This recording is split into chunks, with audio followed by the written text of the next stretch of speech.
Isip-usapang may sense mula umaga hanggang gabi. What is up, STIers? I am Sammy Baynosa, your ka-talker for this episode of Distinct Talks here sa STI Las Piñas. We are here to witness one of the most awaited events here at STI, where STIers unleash their vocal and rhythmic talents. The Talent Search 2024 Local Level Competition Morning Program. Reporting from the Multipurpose Hall, we have our ka-talker, Aliyah, to report us and give us a sneak peek to our event. We are currently witnessing the morning program of the Talent Search, where Golden Voices are competing to be the voice of STILP for Singing Idol. Later on, STIers who took the challenge on the dance floor will take the stage as they compete for Hataw Sayaw. Ka-talker Sammy, these STIers took all the preparations they had, and now the multipurpose hall is filled with heat and cheers from our fellow STIers who are placing their bets among the contestants.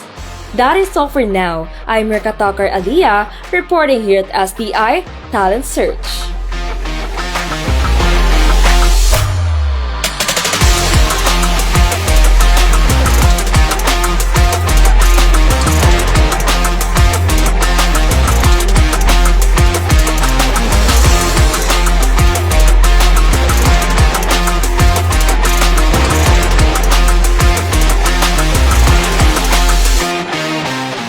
Feels like the presence of competitiveness has taken over this space.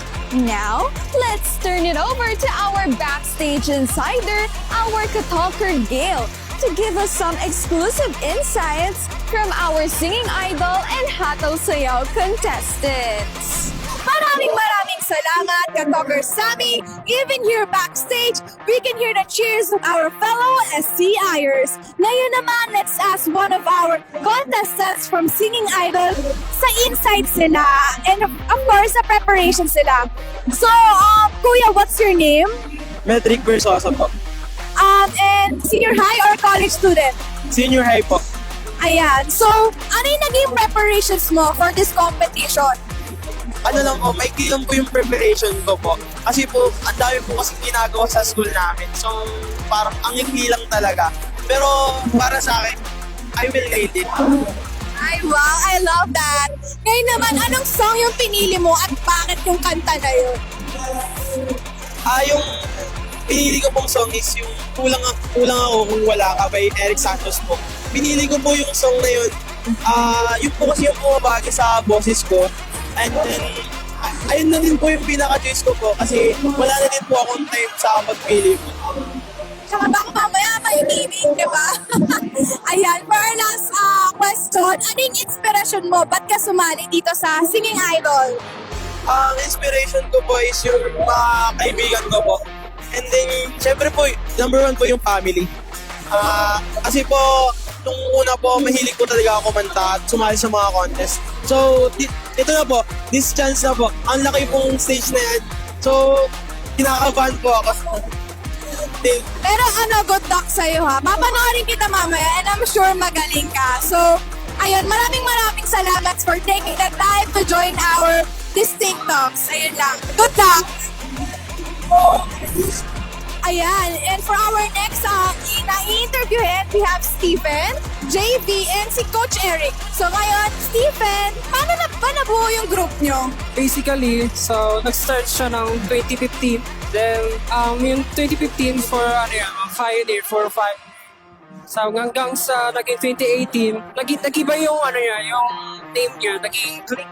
So hanggang ngayon siya, napagpapatuloy namin yung legacy ng Fusion STI to Click. I love that. Continue na legacy. Ayan, paano naman nabuo yung group name nyo na Click? Ano siya, samahan siya ng maliit na group of people na pareho ang interest, views, and purposes. I love that. That's so nice. And I love that parehas ng interest and views tsaka purposes. Ay naman, so for Coach Eric, for this competition, anong gusto mong sabihin sa kanila? Sa lahat po ng dancers. Masasabi ko lang po sa lahat ng mga competitors and even sa mga dancers na hinahawakan ko ngayon, bigyan nyo lang yung talent na binigay sa inyo ng Panginoon, Lord. Bigyan nyo lang po yung kung ano man yung dapat nararapat sa hataw sayaw. Gawin lang natin magpasayahin, fun, enjoyment ng hataw sayaw. Basta, enjoy lang natin to. Ayan, maraming salamat po sa pagpayag nyo na sumali sa aming Distinct Talks. And good luck po sa grupo nyo. Thank you so much!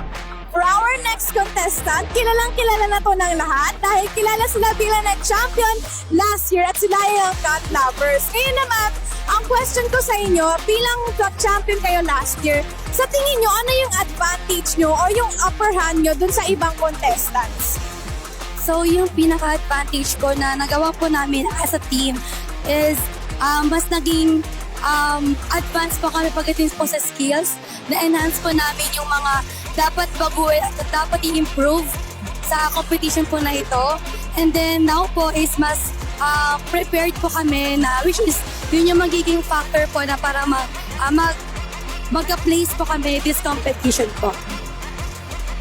So, kagaya nga po ng sinabi ni ate, mas pinagandaan po namin ngayon throughout our experience po and mas sisiguraduhin po namin consistent po rin po yung mangyayari sa amin ngayon. Maraming salamat and good luck sa inyo. Manonood ako mamaya and for sure magaling kayo. Thank you! Thank you sa pagsali sa interview. That is all with our backstage exclusive. I'm your Katakon Gail, reporting here in Talent Search Backstage. And among these contestants, one of each will bear the name of representing STI Las Piñas at the Cluster 4 competition. For more Talent Search 2024 updates, visit our Facebook page, Distinct-STILP. In collaboration with the Organization of Multimedia Artists, I'm your Katakon Gail. And I am your Katalker Sammy. And I'm her katalker Aliyah. And this is Distinct Talks sa STILP.